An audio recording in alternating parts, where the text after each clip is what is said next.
Halo, ya. Saya tentang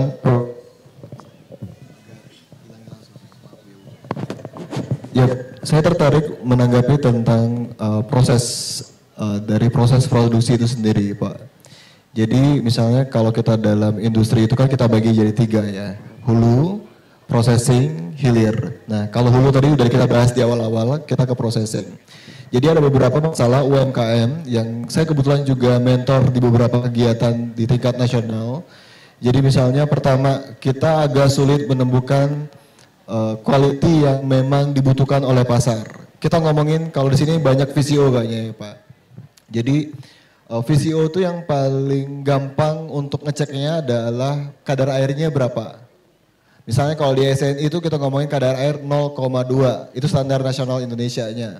Jadi gimana caranya kita bisa dapat angka itu untuk proses produksi.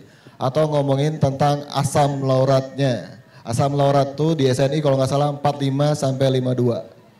Nah hal-hal seperti itu kadang di beberapa industri-industri kecil kita itu suka luput gitu. Yes bisa bikin VCO, apakah VCO-nya sudah sesuai standar atau enggak? Itu ditanya lagi, apakah prosesnya sudah sesuai atau enggak, itu kemudian dipertanyakan lagi. Karena mungkin bikinnya bisa, tapi untuk sampai pada at the certain quality itu mungkin butuh proses. Itu yang pertama. Yang kedua ngomongin misalnya tentang alur proses produksinya.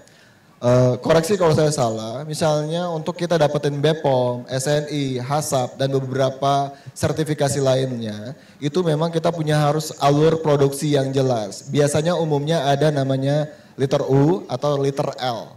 Nah UMKM kita tuh suka luput lagi dari situ. Kadang-kadang bikinnya ya udahlah gitu. Nah sebelum ke hilir, processingnya sudah benar atau belum, kualitinya udah bagus atau belum gitu. Kita nggak bisa maksa orang lain beli produk kita kalau kualitas kita belum sesuai standar apa yang dimau sama bayarnya kita. Itu dulu. Nah baru nanti kita ngomongin tentang hilir. Hilir itu sebenarnya mungkin bisa jadi sesuatu yang sangat simple atau bisa jadi sesuatu yang sangat kompleks. Karena kita ngomongin tentang digitalisasi, market B2B, ekspor, dan lain sebagainya. Tapi ketika poin di nomor processing ini tadi sudah benar, mungkin kesempatan kita untuk memperbesar marketnya kita akan jauh lebih besar dan lebih luas. Gitu sih Pak tambahan dari saya. Ya. Jadi ada kualitas, ada harga. Gitu ya.